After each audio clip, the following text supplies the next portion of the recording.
The National Electrical Code, or NEC, addresses the placement of service disconnecting means, commonly referred to as the main breaker, in residential electrical systems.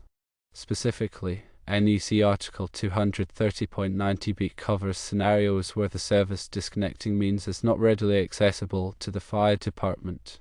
In such cases, the code mandates the installation of a disconnecting means at a readily accessible location outside of the building, adjacent to the service entrance.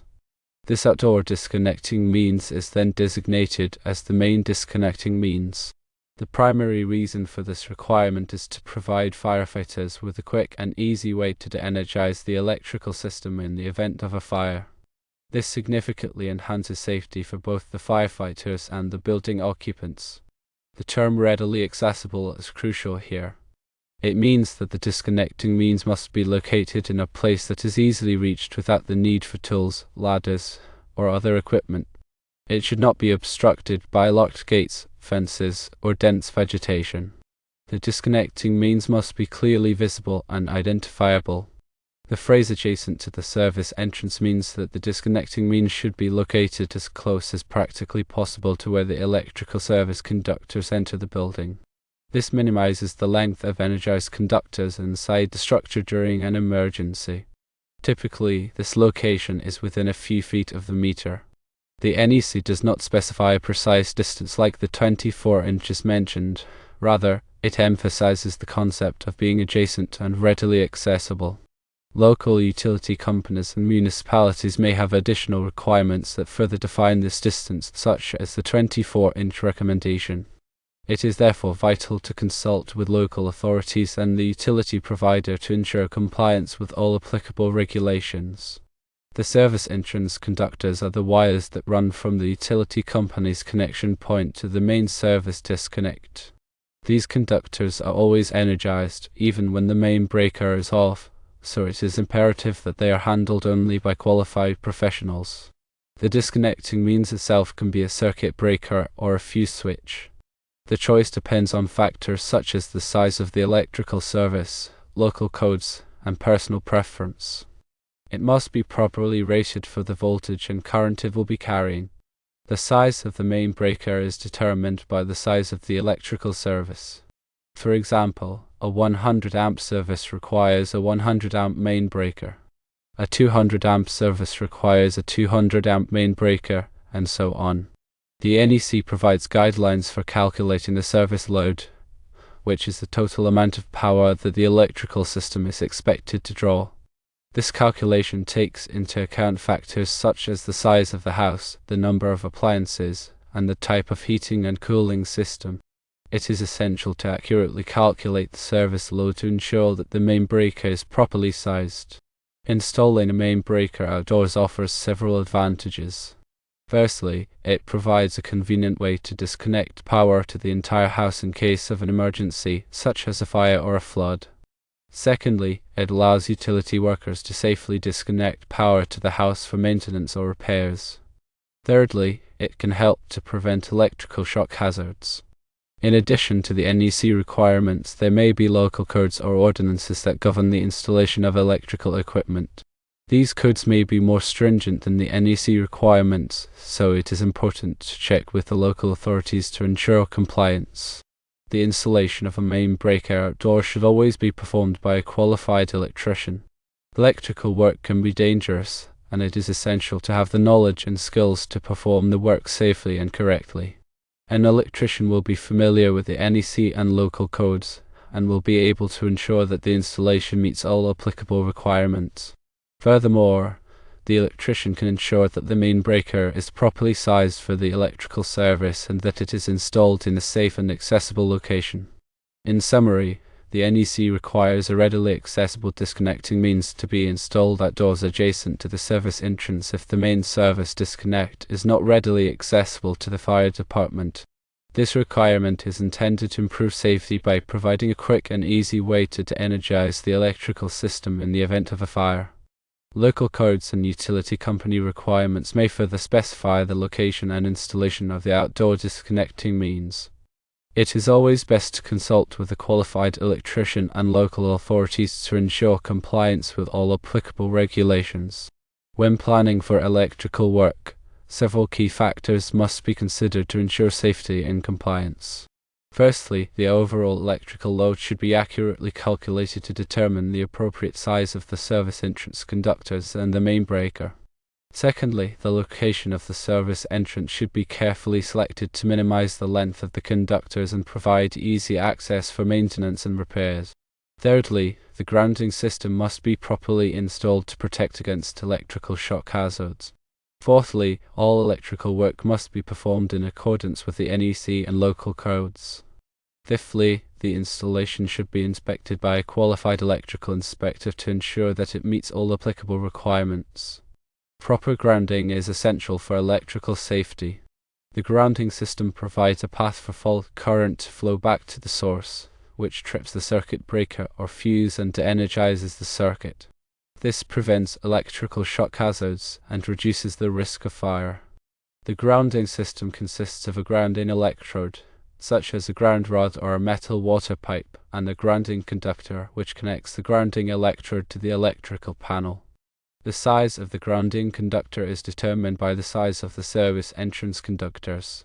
The NEC provides detailed requirements for grounding electrical systems. Surge protection is another important consideration for electrical safety.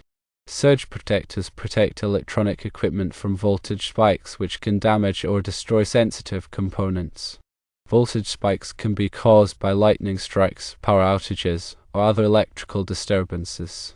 Surge protectors are typically installed at the main electrical panel and at individual outlets.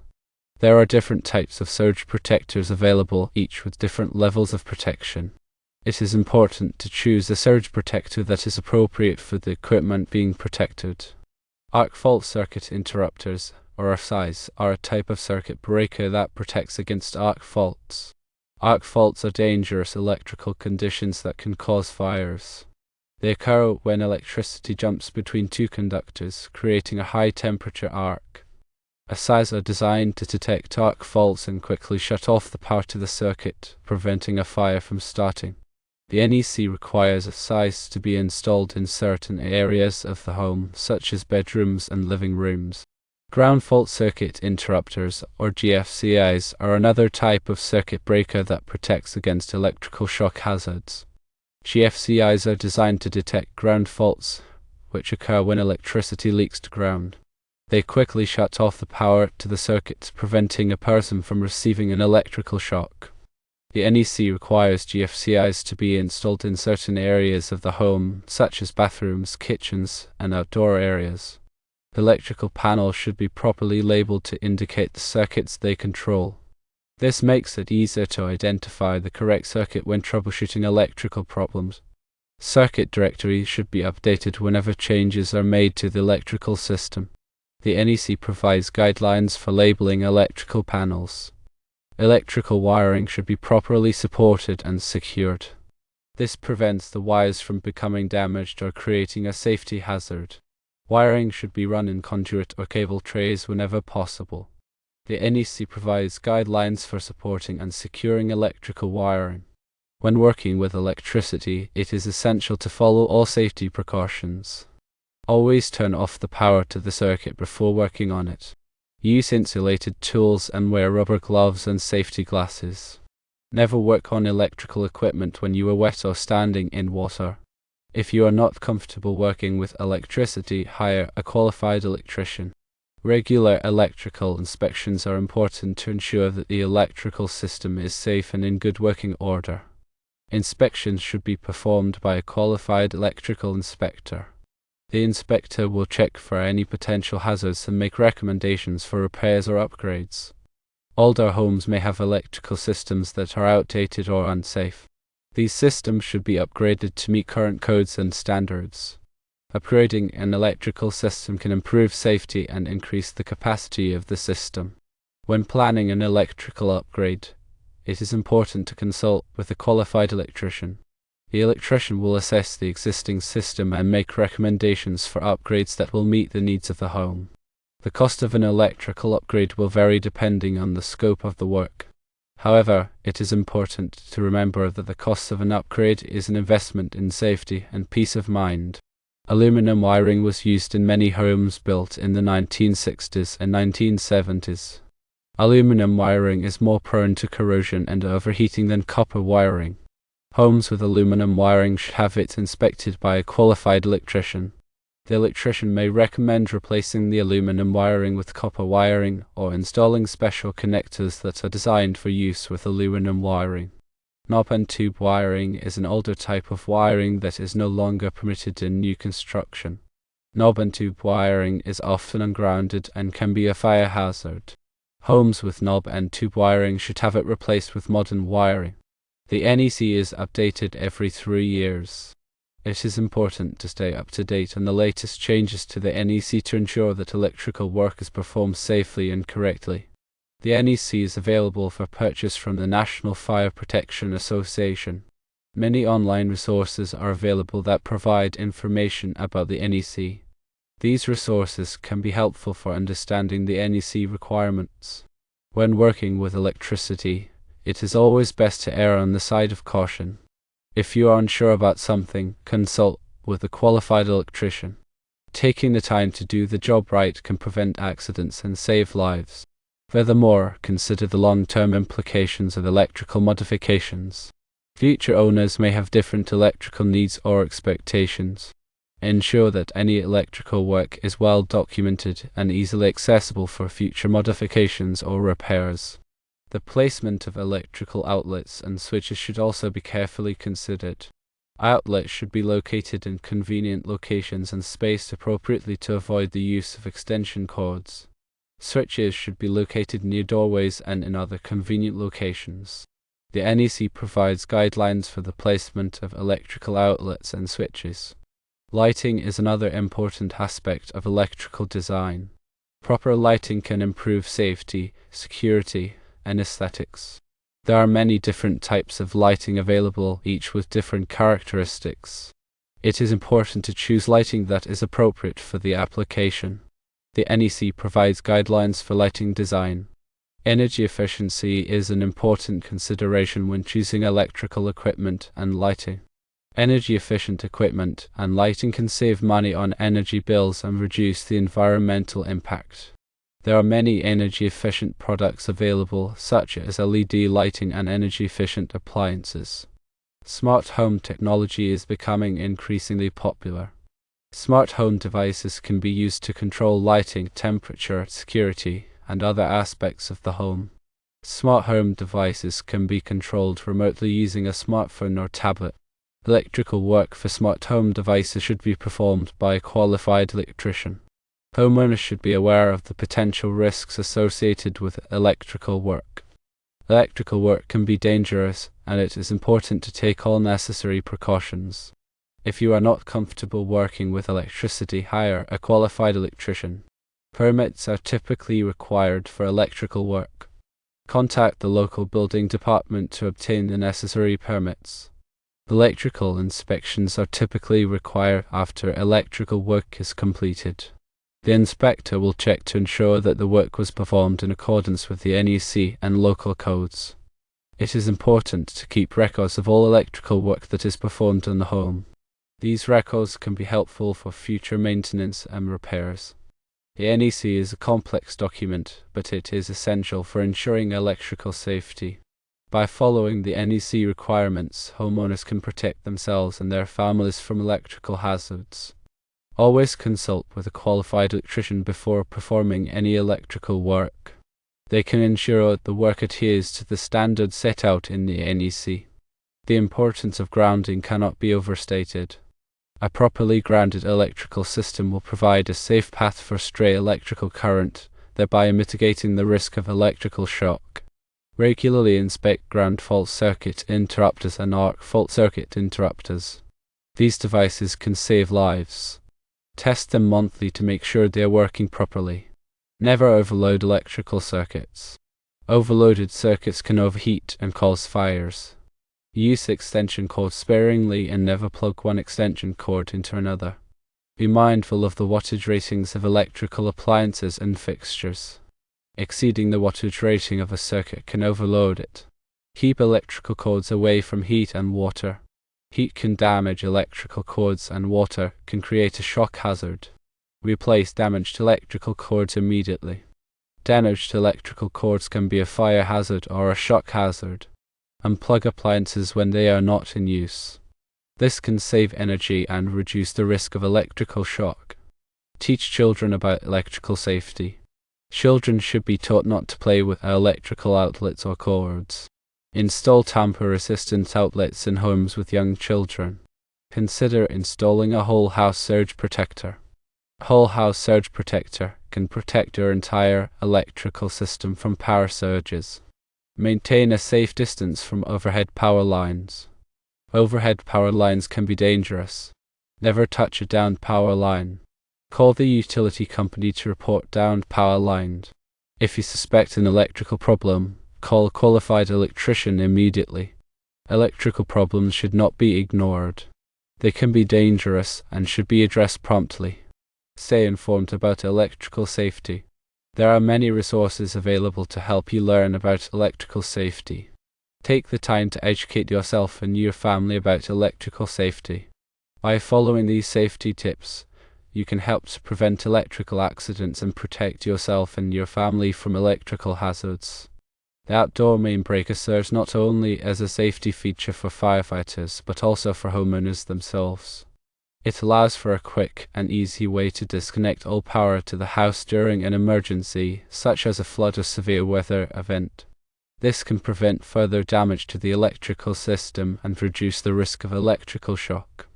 For example, in the event of a flood, water can conduct electricity, creating a dangerous situation.